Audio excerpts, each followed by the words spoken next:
حضرت سیدنا عثمان غنی رضی اللہ تعالیٰ عنہ سیدنا صدیق اکبر کی کاوش اور محنت کے ذریعے ہلکا بگوش اسلام ہوئے، کلمہ پڑھا، مشرف باسلام ہوئے، دامن اسلام سے وابستہ ہو گئے۔ آپ کی عمر پاک اس وقت 34 سال تھی۔ حضرت عثمان غنی رضی اللہ تعالیٰ عنہ اپنے چچا کی زیر کفالت تھے، انہوں نے ہی انہیں پالا پوسا جوان کیا، پھر یہاں تک کہ آپ کے سارے معاملات، گھر بار، شادی بیاہ آپ کے چچا ہی نے ہی سب انجام دیے۔ حضرت عثمان غنی نے جب بلا اجازت اپنے چچا کے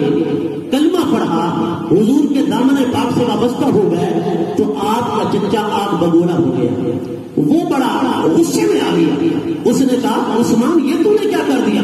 اپنے باپ دادا کے دین کو چھوڑ دیا؟ میں تو تب تک آپ کو نہیں چھوڑوں گا جب تک تو اس دین سے پیچھے نہیں ہٹے گا۔ اس نے حضرت عثمان کو پکڑ لیا، کمرے میں بند کر دیا، حتیٰ کہ بعض اوقات روایات کے اندر آتا ہے کہ کسی جانور کے چمڑے کے اندر حضرت عثمان کو رکھ کر چمڑے کو سی دیتا، آپ اسی کی حبس کے اندر تڑپتے رہتے، مچلتے رہتے، پھر وہ چمڑے کو کھولتا اور کوڑے برسانا شروع کر دیتا، آپ کو طرح طرح کی اذیتیں دیتا۔ آپ نے ظلم و ستم، مصائب برداشت کی، یہ تکالیف برداشت کی، لیکن شدید مار لینے کے بعد جو آپ کا چچا کہتا نا کہ اسلام کو چھوڑے گا، نبی اسلام کا نام لینا چھوڑ دے گا، حضرت عثمان غنی رضی اللہ تعالیٰ عنہ فرماتے قسم ہے اس ذات کی جس کے قبضے میں میری جان ہے، میرے جسم کی بوٹی بوٹی کر دو پر محمد عربی کا نام زبان سے نہیں چھوڑوں گا۔ حضور کا دامن نہیں چھوڑ سکتا، سرکار سے جدا ہو جاؤں، حضور کا دامن چھوڑ دوں،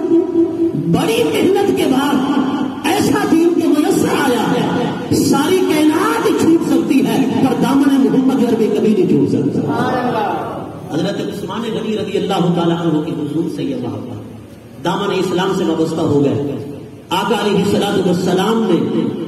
اپنی